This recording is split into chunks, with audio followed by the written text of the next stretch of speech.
qui atika ki ambassade ya Inde place azaki ko sala pe ko la na mwasi na ye mokola lelo to kene ko tala ndenge ni nazo vivre reportage oyo ya Jenny Diwa commentaire à David Nsala tala bonzi melangai batu baluka ba preuve bolingo botala preuve ya solo yango pa ndeko na biso indien awa lingala facile s'intéresser ndenge azali ko vivre pa ba bokilo na ye na tongo alamuki awuti ko sokola comme d'habitude na Kishasa na Kikozo ko bimana lokola mwasi na Melisa mwana ye moka koti na misala ya ndako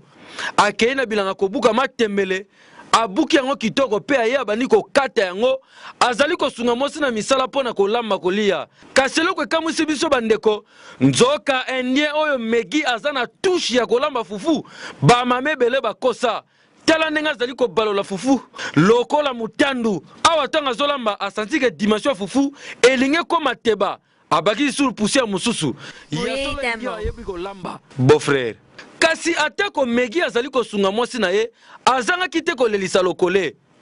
ezala ki denge nini lokole nazo vivra na pass na lambi fufu na matembele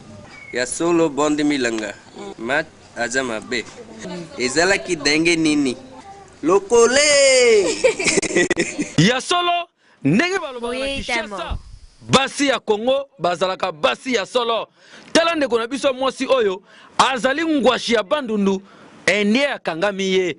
endie akomi ko vivre pa babokilo azosala pe misala kitoko na kokamwa beau frère ah